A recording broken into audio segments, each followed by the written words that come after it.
Jake, man, it's been a long process for you, man. You've been here so long already at such a young age, but man, you're 5-1 in your last 6. I mean, really kind of bring it all together. I mean, do you feel like you're no longer that kid, that prospect anymore? You're kind of just like the veteran fighter now? Yeah, I guess age-wise I'm still a kid, but in terms of how many fights I've had, I'm one of the sort of lead horses in the Australian MMA, I guess. Myself and Rob are one of the few that are still fighting out of the Ultimate Fighter house. So, even myself sometimes I still see myself as a young kid in the sport, but I guess it's not really the case anymore. Yeah. Last time you fought in February, obviously the world was still normal back then. Now everything has changed. Just so give us an idea from then till now, what it's been like as far as like fight preparation and training and all during this new world that we got. Yeah, we're pretty lucky that we were able to get the permits to train, and maybe the pool of training partners we normally have was a lot smaller, but the quality didn't change. We still had all the UFC boys, the higher level sort of regional guys in to help us train. So we had to tweak a few little things. Obviously, all the gyms are still closed in Melbourne and will be to the end of the year. But we found a way to make it work, and I feel just as good as ever have. Very cool. Now you're matched up with Diego Sanchez. When we were calling you a veteran, all right, there's a veteran, right? Just curious. I mean, were you a fan of this guy? I mean, did you watch him growing up? I mean, he's obviously been fighting for so long. Yeah, I've always said between Diego and BJ Penn, they were both probably two of my idols in the sport. I remember watching Diego win the Ultimate Fighter. I was grade 5, so I was 11 years old. Yeah, I was 11 years old watching it in my lounge room with my family when he won the Ultimate Fighter. So now I'm fighting him, so it's pretty cool. That's wild. I know that's kind of the goal, right? Is to get yourself alongside those people. But I mean, is it going to be weird? Like, are there going to be moments where you have to like stop and like catch yourself or whatever? Like, oh my God, I'm in here with Diego Sanchez. No, I don't think so.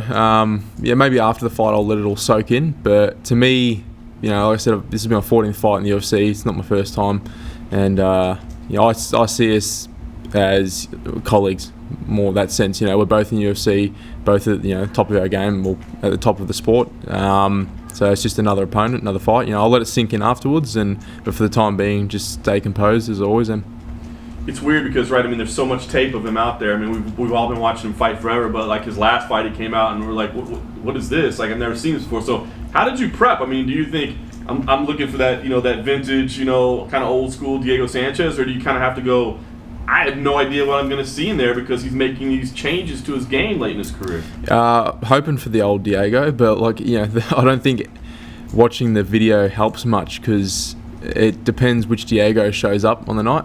And I don't even know if Diego knows he's going to show up on the night. So that could not just be the fight, that could change round to round. So we just prepared for all scenarios, just stay laser focused. If he changes his game plan mid-fight, then we'll be able to adapt, and I'm comfortable wherever the fight goes as always, so we'll just see what he brings out and we'll just adapt.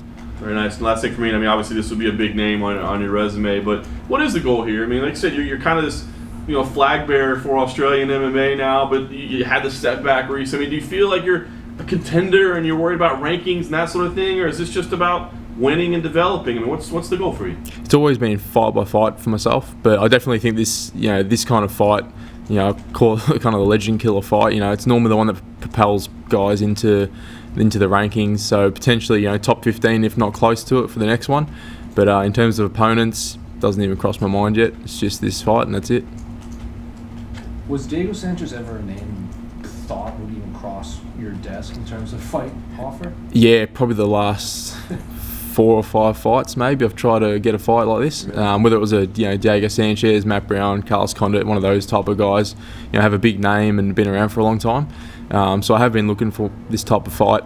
Could have potentially had these kind of fights earlier, but dropped the ball in some fights, and you get a loss that sets you back. But yeah, no, it wasn't a surprise when I got the name because we've been chasing it. So, do you think it's more beneficial to fight those type of names at this point in your career rather than earlier on in your UFC career? I think it's a good time now. Where I'm sort of sitting. Like I said before, it could boost me into a top 15 fight, and that's always the goal, is to just climb up the ladder. So, yeah, it's a good fight to get some exposure and being able to dictate what my next fight will be. Cool. Easy enough? Too easy. Thank you, sir.